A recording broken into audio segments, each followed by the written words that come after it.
Et on accueille à présent Valérie Benz. Bonjour. Bonjour. Merci d'être avec nous, responsable des études patrimoniales de l'UFF. Et on parle d'avis d'imposition parce qu'on va ou on est en train de recevoir ce document. Qu'est-ce qui nous attend? Eh bien, écoutez, deux cas de figure. Soit aujourd'hui, vous faites partie des heureux qui n'avaient pas d'impôts supplémentaires à payer, voire éventuellement vous allez bénéficier d'un remboursement de l'administration fiscale, soit vous faites partie de ceux qui allaient recevoir une régularisation et donc vous allez avoir un solde à payer. Bon, solde à payer. Vous nous expliquez un peu la mécanique et comment il peut y avoir ou de bonnes ou de mauvaises nouvelles? Alors, oui, ce ne sont généralement pas de très mauvaises surprises, puisque tout ceci est souvent lié, lorsque vous avez un solde d'impôt à payer, à une augmentation de vos revenus, notamment éventuellement en 2020, vos revenus professionnels, voire éventuellement vos revenus fonciers. Alors là, bien sûr, Cédric, vous allez me dire, oui, mais je l'ai déjà payé le prélèvement à la source, puisque je l'ai payé sur mes revenus 2020. Certes, vous l'avez payé, mais vous l'avez payé sur la base d'un taux d'imposition qui a été calculé sur vos revenus 2019. Et rappelez-vous, on se rappelle tous qu'en France, l'impôt n'est pas proportionnel, mais il est progressif. Donc de ce fait, c'est ce qui peut justifier qu'aujourd'hui, vous soyez dans cette situation d'avoir un solde à payer. Alors là encore, deux cas de figure. Soit ce solde à payer est inférieur à 300 € et donc vous allez avoir une régularisation dès septembre. Soit en effet il est supérieur à 300 € et cette régularisation sera échelonnée de septembre à décembre. D'accord. Voilà. Voilà donc les quelques points. Ça veut dire que après les 12 vacances, le mois de septembre risque d'être douloureux pour notre trésorerie, c'est ça? Alors ça peut être le cas, en effet, si vous êtes dans cette situation-là. En revanche, vous pouvez aussi avoir quelques bonnes surprises.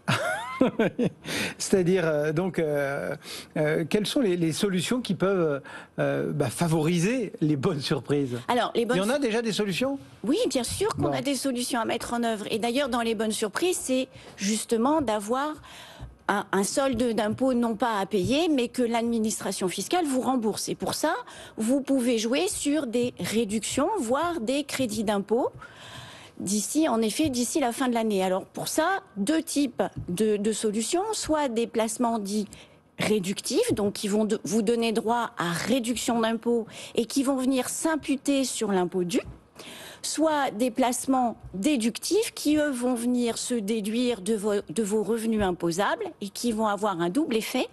Un, de générer une économie d'impôt et deux, bien évidemment, de venir diminuer votre taux d'imposition. Il faut quand même faire attention au plafond? Oui, alors, absolument. Pour les réductions d'impôts, il faut absolument faire attention au plafond global des niches fiscales.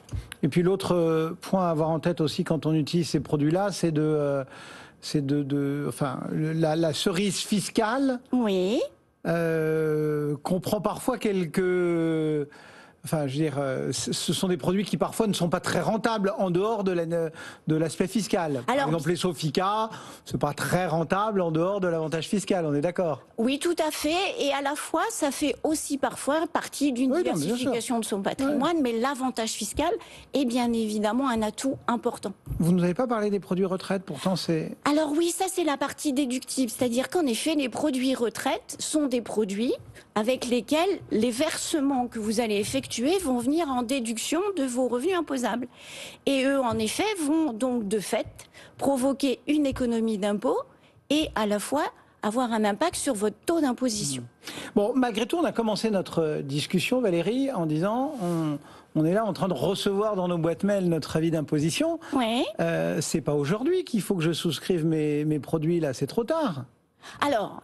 Pour 2021, c'est maintenant. Ah oui. Oui, non, mais je veux dire, pour l'avis d'imposition qu'on reçoit là, je peux plus couper. Absolument, sur 2020. Aujourd'hui, c'est ma leçon pour l'année prochaine. C'est ça. Alors, génial, vous avez votre avis d'imposition sous les yeux, que vous allez recevoir d'ailleurs d'ici le 6 août au plus tard.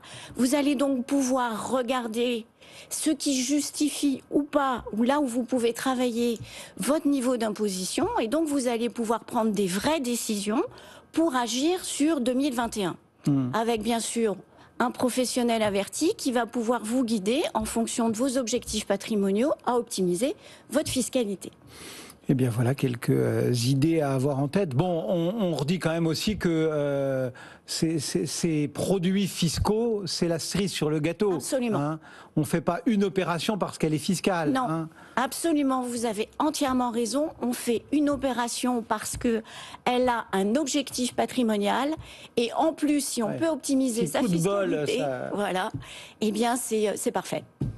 Eh bien voilà quelques idées à avoir en tête au moment où l'on reçoit la douloureuse, entre guillemets, et où on se dit que l'année prochaine, on aimerait que la note soit peut-être moins salée. Merci beaucoup, Valérie, Cédric. au cœur de l'été, être venue nous rendre visite encore.